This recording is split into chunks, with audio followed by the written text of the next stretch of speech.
भी मजबूर करते हैं। अगर मुलाजिम को सही इंसेंटिव्स न मिले, उसको वक्त पे उजरत ना मिले, तो वो क्या करेगा? कहीं उसको करप्शन तो नहीं करना पड़ेगा। हमारी सोशल वेलफेयर महकमे में आमतौर पे कहा जाता है कि दाल गायब हो जाती है। वो दाल जब 6 महीने वहाँ की आंगनवाड़ी वर्कर, हेल्पर, सुपरवाइजर को तनख्वाह ना मिले तो वो कहाँ जाएगी? उसको तो अपना घर चलाना है आखिरकार उससे। और ये है पटवारियों का मुजाहरा। कश्मीर वैली में काफ़ी दिनों से पटवारी मुजाहरा कर रहे हैं और पटवारी अपने मुजाहरे के दौरान अपने मुतालबात जो है वो बता रहे हैं। पिछले 2 सालों से हम लगातार देखते आ रहे हैं कि सरकार और पटवारी, 2 साल नहीं, 2 साल पहले की बात है, सरकार और पटवारियों के दरमियान कई मार्काओं पर बातचीत होती रही और उसके बाद हमारी जीत के हमने नारे भी सुने, लेकिन वो जीत शायद नहीं हुई या क्या और मामला है कि पटवारी फिर हैं। यही मामला आज हम उठा रहे हैं और आज हमारे साथ बाबा साहब रहेंगे। हम उनके साथ जानेंगे कि क्या है आज के इस सारे मामला के पेश मंजर। रैशनलाइजेशन, रेगुलराइजेशन, ये सारे मामला तो है ही है, लेकिन क्या पटवारियों की डिमांड है? फयाज अहमद बाबा साहब जो पटवार एसोसिएशन को देख चुके हैं और काफ़ी तजुर्बा है उन्हें ट्रेड यूनियन को चलाने का। बाबा साहब बहुत शुक्रिया ज्वाइन करने के लिए। क्या है असल हकीकत पटवारियों के हड़ताल की? क्यों ये लोग हड़ताल पे हैं? बाबा साहब को आवाज नहीं आ रही है, ऑडियो चेक कराइएगा बाबा साहब का। बाबा साहब दोबारा एडलिप कर लीजिएगा, फोन उनसे थोड़ा राब्ता खत्म हो चुका है।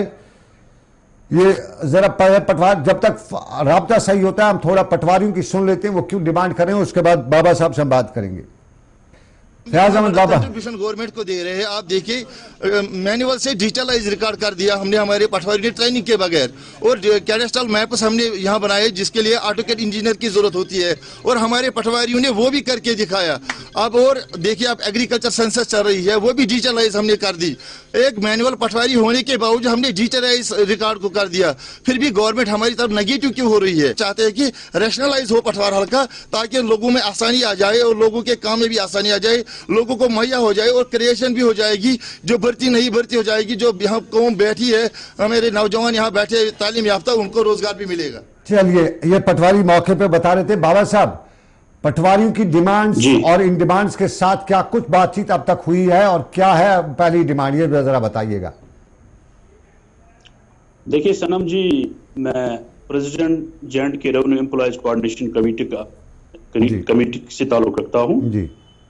पटवार एसोसिएशन पिछले 2 रोज से हड़ताल पे है क्योंकि इनकी जो डिमांड हैं वो गवर्नमेंट ने ऑलरेडी एक्सेप्ट किए हैं, चाहे इनकी वो क्रिएशन ऑफ पटवार हल्कास या गिरदावर सर्कल्स है या इनहांसमेंट ऑफ रेवेन्यू रिक्रूटमेंट नायब तहसीलदार के बारे में, और कुछ इनका ग्रेड पे का भी मसला है। मुझे लगता है कि गवर्नमेंट को चाहिए कि इनको ऑन बोर्ड लाए और इनसे बातचीत करे, ताकि ये जो जनरल पब्लिक है उनको ज्यादा मुश्किलात ना आए। क्योंकि अक्सर बेशतर जब पटवार एसोसिएशन हड़ताल पे जा रही है, ये तकरीबन 10 रोज 20 रोज या एक महीना भी जाते हैं हड़ताल पे जी। इस वक्त गवर्नर इंतजामिया है। मैं मोदिबाना इल्तिमास करता हूँ गवर्नर साहब से, चीफ सेक्रेटरी साहब से, वो बड़े दिल वाले हैं, उनको चाहिए कि इनको ऑन बोर्ड लाए, इनसे बातचीत करके इन जो डिमांड्स है इन पे गौर खोज कीजिए। बाबा साहब, माजी में पास में एक प्रैक्टिस हुआ करती थी, माफ कीजिएगा, कहते थे ये जो सबसे ज्यादा करप्ट है वो रेवेन्यू डिपार्टमेंट के लोग हैं। पटवारी पे पहले उंगली उठती थी क्योंकि उसका डायरेक्ट राब्ता होता था पब्लिक से, लेकिन फिर जब तालीम आ गई, पटवारी एजुकेटेड आ गए, पढ़े लिखे लोग, ग्रेजुएट, पोस्ट ग्रेजुएट, ये सब आ गए, और एजुकेटेड लोग करप्शन के खिलाफ होते हैं, वो बहुत कम करप्शन करते हैं। कोई उनमें से जो होता है काली बेड़ होती है, अदरवाइज एजुकेटेड लड़के जो हैं वो नहीं करते। और आज भी हम देख रहे हैं कि काफी रेवेन्यू में जो पटवारी हैं उनकी अच्छी खासी तादाद है, वो करप्ट नहीं है, उनकी ईमानदारी की कस्में खाई जा सकती है। लेकिन क्या ये सरकार के साथ सरकार के मामले उठाए गए हैं कि जो आप सरकार की तरफ से ये प्रॉब्लम्स क्रिएट की जाती है उसके बाद ये मजबूर तो नहीं हो जाते करप्शन करने के लिए? देखिए, गवर्नमेंट को चाहिए कि इनको बेस्ट से बेस्ट इंफ्रास्ट्रक्चर चाहिए। पटवारी की जो डिमांड है पिछली सदियों से चल रही है, पटवार खाने की। पटवारी एक टेक्निकल ग्रेड है, ये टेक्निकल हैंड पटवारी है। सदियों से चल रहा था पटवारी को टेक्निकल हैंड दीजिए, ये टेक्निकल ग्रेड दीजिए। टेक्निकल हैंड दिया गया था वक्त की गवर्नमेंट ने, मगर मसला ये है कि पटवारी के पास पटवार खाना नहीं है। जब इसको पटवार खाना के लिए 10,000 रुपया 5,000 रुपया भरना पड़े तो मुझे लगता है कि शायद मजबूर होता है कि आगे पीछे किसी का जाने के लिए। ये जरूरी नहीं है कौन सा महकमा, कौन सा एम्प्लॉय इस वक्त जेब से ये किराया भरेगा किसी पटवार खाना में। मुझे लगता है कि गवर्नमेंट को चाहिए कि इनको ऑन बोर्ड लाए, क्योंकि इनकी डिमांडें जो है गवर्नमेंट ने इससे पहले भी जो सरकार थी उसने एक्सेप्ट किए, बाज़ाब्ता एक्सेप्ट किए, और कुछ ब्लैक एंड व्हाइट में भी लिख के दिया था, और आज के वक्त के आज की इंतजामिया ने भी इनको लिख के दिया है क्योंकि आपकी डिमांड जेन्युइन है। और इनका जो कुछ ग्रेड पे था वो 2800 का ग्रेड पे था, शायद वो फाइनेंशियल कंकरेंस भी आने वाली थी, शायद कुछ ऑब्जर्वेशंस आई उसमें जिस बिना पे ये पटवारी हजरात हड़ताल पे गए। हमारी इल्तिजा है कि प्रेसिडेंट कोऑर्डिनेशन कमेटी में मोदबाना गुजारिश करता हूं चीफ सेक्रेटरी साहब से, कमिश्नर सेक्रेटरी रेवेन्यू से, फाइनेंस डिपार्टमेंट से, कि इनको ऑन बोर्ड लाइए कि इनकी जो डिमांड ऑलरेडी एक्सेप्ट की है आपने, क्या जरूरत पड़ी इस वक्त इन पटवारी को हड़ताल पे जाने की? वक्त मेरे पास नहीं, मैं आपसे जानना चाहूंगा क्या एश्योरेंस है सरकार इनकी बातें मान ले और पटवारी साहिबान लोगों को परेशान ना करें? क्योंकि अक्सर शिकायतें आती रहती हैं पटवारी साहिबान जो है रेवेन्यू का ऑफिशियल्स, वो सिर्फ पटवारी नहीं है, अक्सर शिकायतें आती रहती हैं। जिस तरह मैंने सुबह भी एक स्टोरी की, कल श्रीनगर की प्रेस कॉलोनी में भी लोग पहुंचे हुए थे रेवेन्यू ऑफिशियल्स के बारे में अक्सर जो शिकायत, क्या गारंटी है कि लोगों को उतना वो जुल्म सितम एक तरह से न सहना पड़ेगा, अहमद की टोपी महमूद के सर नहीं होगी, इसकी गारंटी है?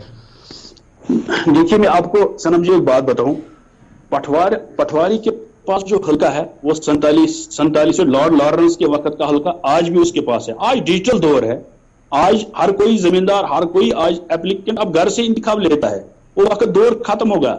गवर्नमेंट को चाहिए कुछ छोटे से छोटे हल्के बनाए, एक विलेज को एक हल्का बनाए, लोगों को रोजगार भी मिलेगा, जो आज नौजवान पढ़े लिखे नौजवान को रोजगार भी मिलेगा, और पटवारियों की शिकायत का भी अजाला हो जाएगा। मैं आपको वसूख से कहता हूं, अगर ये छोटे छोटे पटवार खाने बनाएंगे, एक रेवेन्यू विलेज को पटवार हल्का देंगे, इनका बोझ भी कम हो जाएगा और लोगों को भी काम निकलेगा वक्त वक्त। बहुत शुक्रिया हमारे साथ फयाज अहमद बाबा साहब बात करने के लिए। फयाज अहमद बाबा साहब रेवेन्यू जो कोऑर्डिनेशन कमेटी उनके प्रेसिडेंट मेरे साथ थे श्रीनगर से।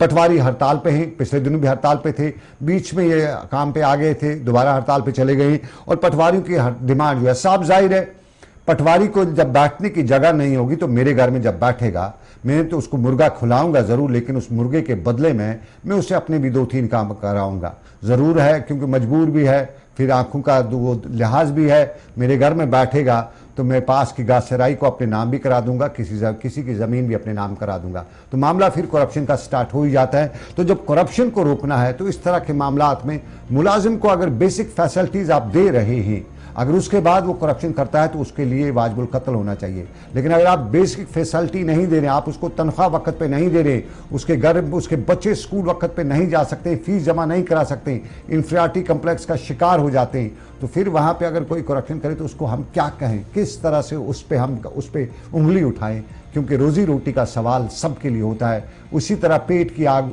मेरी है, इसी तरह उसी मुलाजिम की है, इसी तरह उस बड़े आदमी की भी है जो फॉर्च्यूनर या दूसरी बड़ी